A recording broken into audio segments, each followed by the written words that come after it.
Subscribe to our YouTube channel and press the bell icon to get the latest updates. It is raining some good news on the COVID front. It's not as if coronavirus has gone away. It is still raging across the world, devastating people, nations, economies, populations. It's already taken a toll of 1.4 million people. And even in India, soon enough, the numbers of cases, not fatalities, cases will reach a crore. So the virus is rampant, but it looks like humankind is now finding an answer to it, and that's coming in the form of vaccines. So the good news that's raining on us is vaccines. Now, in the past couple of days, we've had two vaccines come up with the claim of 90% plus efficacy. And then, not to be left behind, a third one has joined in also, claiming 92% efficacy. So these are three vaccines now. There is one, I will list them by the claim percentage and not chronologically. So at the top is from a new American company, Moderna, which is a biotech company, claiming 94.5% efficacy. That's very high. 90% plus is like the efficacy for, say, measles vaccines, the best possible. So that's 94.5%. Then there is the Russian vaccine, Sputnik 5. That is in some ways the odd man out, but still it is, Russia is a big scientific power in its own right. So they've claimed efficacy of 92%. And then there is the big global pharma giant, Pfizer, claiming 90%. So 94.5, 92, 90. Everything above 90. This is as good as it gets. Remember, WHO has even said that they will accept any vaccine that is more than 50% efficacious.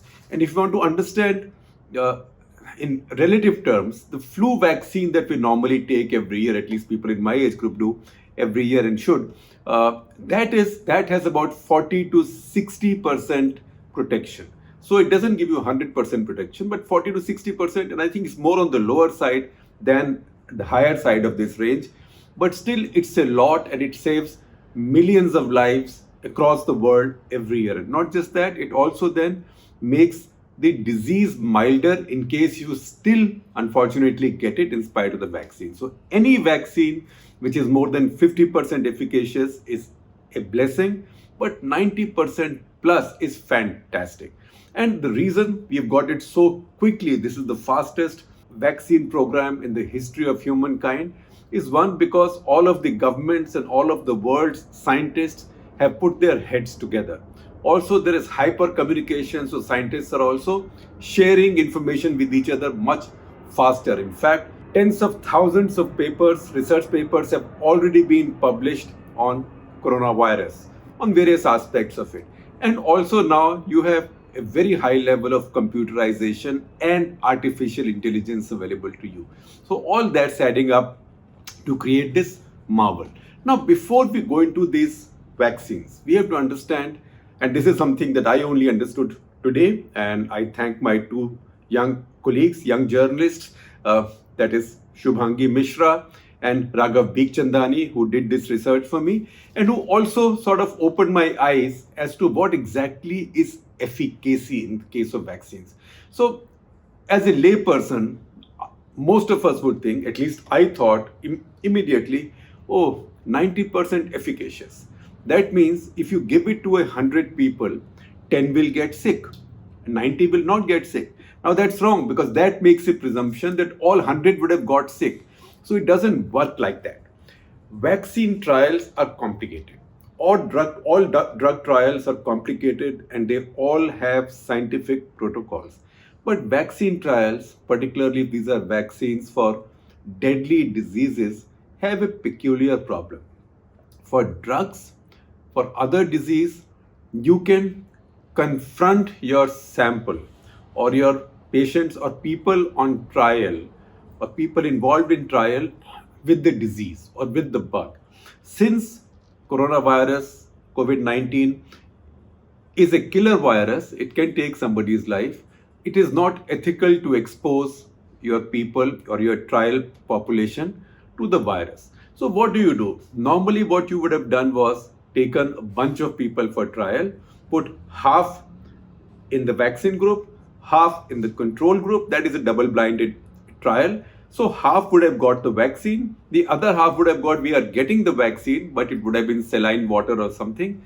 Nobody would have known who's got the vaccine and who's got the dud. Then if you were able to confront them with the virus, then you could have come back with the answer very quickly saying, see, we confronted all of them with the virus. We just showered them all with the virus. So many got sick in the control group or placebo group. So many got sick in the vaccine group. That you can't do because you don't have that luxury. So you look for areas, places where the virus is still spreading and then leave it to Mother Nature. So in fact, in an earlier cut the clutter on the Oxford vaccine, which is now also called AstraZeneca vaccine, which is being manufactured in very large numbers by Serum Institute of India. In fact, a lot of it is already being stocked in the anticipation that this will get the final approval. That scientist from Oxford had said that we vaccine scientists are the only ones who have a vested interest in the virus continuing to spread, because if it doesn't spread, then they can't do their research. So what happens in this case is you take a bunch of people. Pfizer, for example, took 43,500 people. Moderna took 30,000 people. These are stage 3 trials. Now, half of these, that is the principle of double blind, half of these was given the real virus, half of these were given maybe saline water or whatever. Then they said, look, we can't confront them with the virus, but they are living in an environment where virus is spreading. So let us see how many of them really get it over a period of time. Now, when do you decide you waited long enough? So then researchers again work on their protocols, and these are things that we don't understand, but these are all done to a fine science. So then you decide, I will wait till so many people get sick in my group of 43,500 or 30,000. And once I know how many have got sick, then I will figure out, I will take out the code, or as we say in exams, I don't know what happens now, but we used to get a fake roll number with which you could not identify the candidate. So these are numbers like that. So we will then unscramble these numbers and figure out how many of these positive cases had the vaccine and how many had not. So that is how you arrive at these numbers. Now, when Pfizer says that they are 90% efficacious. Now, if you look at Pfizer, the Pfizer people had set up their protocol in terms of looking for 164 positive cases. So Pfizer said that they will complete their research when they have 164 positive cases out of their entire lot on trial of 43,500 people. Now, sometimes you don't reach the limit. At midway points, you check what's going on. Suppose a lot of people are falling sick. Then you say, look, this is not right. So at some point, midway also, you can look at your data. So they had put a limit of 164. But much before that, at 94, so Pfizer, then when they reached 94 positive cases, they looked at their data and they said at this midpoint, we can say that our vaccine works. This is stage 3 trials. Because out of 94, only roughly, now these are not precise numbers we know, but this is what scientists tell us. And there are 2 articles that I'm sharing with you here, one from Conversation and one from Channel News Asia. And the article from Conversation is written by Professor Zania Stamataki, who teaches viral immunology at University of Birmingham. So basically, when you say that I had 94 positive cases and 90% efficacy, what it means is that not more than 8 of these cases are from the group that were getting the vaccine. 86 must be from the group that is not getting the vaccine. Once again, if this number was 100 overall number, then people who would have been from the non-vaccine group would have been 90, people from the vaccine group would have been 10. That is how you come to 90% efficacy. Similarly, when you look at Moderna's sample was 30,000, but for these efficacy calculations, the size of the sample doesn't matter. Moderna had set their own cutoff for their research at 151 cases. But they also took a midpoint break at 95 cases. So Pfizer at 94, Moderna at 95. At 95, they said we have 94.5% efficacy. How did they come to that? So once again, out of 95, say 90 cases were from the cohort that was being given the placebo, and only 5 were from the group that was being given the vaccine, which means if these cases had gone up to 100, then 94.5 of these would have been from the placebo group, people who are not getting the vaccine. And 5.5, this is statistics, you're not cutting a human being into two, and 5.5 from the group getting the vaccine. That's how you arrive at an efficacy rate of 94.5%. Now, the Russian vaccine, Sputnik 5, on the other hand, has made this claim of 92% at too low a level. Their target was to set up a trial of 40,000. They've only got 16,000 yet. As we talk, a bunch of their samples are coming into India as well for trials. So those numbers will be added. And this will be done at the Ganesh Shankar Vidyarthi Medical College in Kanpur, which is a government-run medical college. And in fact, when I looked at its website, I was happy to notice that among its most prominent alumni is Dr. Harshvardhan, our Central Union Health Minister. So I think they've also got caught in the race, and they saw Pfizer came up with their claim of 90%. So they also jumped the gun a little bit with 16,000 sample only yet, and only 20 positive cases. Others have gone 90 plus positive cases with only 20 positive cases. They said we have 92% accuracy. So you can make your calculation out of 20. I suspect what it means is that 18 point something. So I don't know how they arrived at this precise calculation, but generally about 18 were from the placebo group and 2 might have been from the non-placebo group or the vaccine group. So these are the 3 vaccines that they have, that we have. Now, when we talk about these vaccines, and we've talked about vaccines, all 5 routes to vaccine making in the past in episode 439, and I'm sharing a link. Please watch that. The most sexy of these all are these mRNA vaccines that Pfizer and Moderna have come up with. And there is the greatest excitement about them. Now, you might say that, look, I live in Chandni Chowk, or some place as congested as that, or any part of Bombay or Bangalore. Those cities are even more congested than Delhi. And I have to go from Gurdwara Seesganj in Chandni Chowk to Red Fort. That's all I need to do in a crowded place. So how does it matter whether I'm riding a Ferrari or I'm riding a Maruti 800? It'll take the same time. So any vaccine, a vaccine doesn't have to be really high-tech to save you. Any vaccine can save you. A basic vaccine. Virus will not be respectful of the complexity of the technology and the science that has made that vaccine. This vaccine is really brilliant. So let me die at the hands of this vaccine. Viruses don't act like that. But new technologies mean, one, you can scale things up. Second, you've discovered a new route to vaccines. And if this works, then it is quite possible, as my friend and our columnist Nitin Pai of Takshila Foundation says, that it's quite possible that this will be the last pandemic in human history. Who knows? So the fact is, these 2 messenger RNA vaccines have caught the global fancy.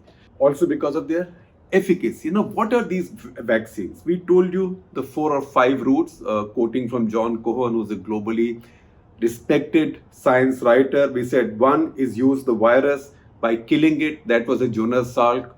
Earlier, poliovirus. Second, keep the virus live but nearly kill it. So attenuate it. So it is not living. It cannot do any harm to you. It cannot multiply. But because it gets into your body sees an invader and gets ready for the fight back. That is the other one.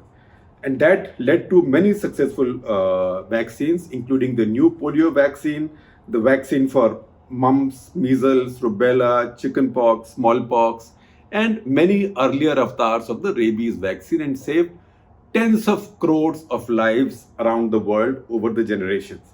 Then you came into the era of genetic technology or genetic modification or biotechnology. And that's where the first vaccines came, where you could take a virus and put on top of it the code of the protein of another virus.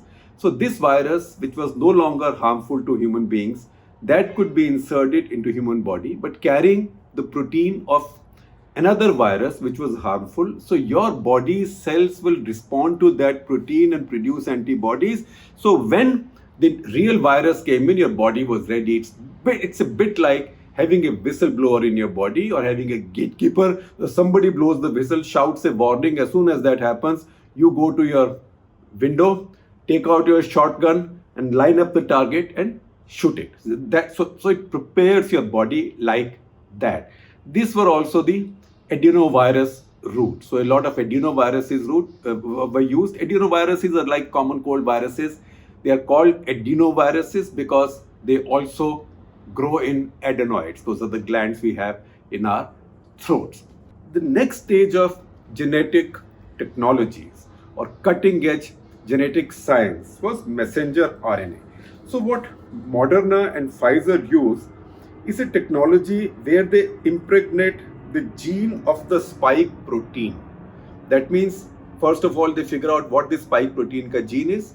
Then they crack the protein, the code of that gene, and then they synthesize it in the lab, and then they multiply it, and then they get it into your body. How that happens, let me try and explain it to you. So the best explanation for how this works we get from Moderna's website, and I'm sharing those screenshots with you and also a link to the website. So please see that. It's very simply explained. So we know what DNA is. DNA has almost like a ladder with steps with a lot of messaging in it. That DNA then is the boss that gives instructions to RNA. RNA is a single strand structure. So DNA tells RNA, beta bahar jao and order a pizza for me, or order a kebab for me, or order a tandoori chicken for me, or order a sambar vada for me, or whatever. So messenger is the RNA. DNA is the client. DNA tells RNA jao and go and tell the right element of the cell to do this for me.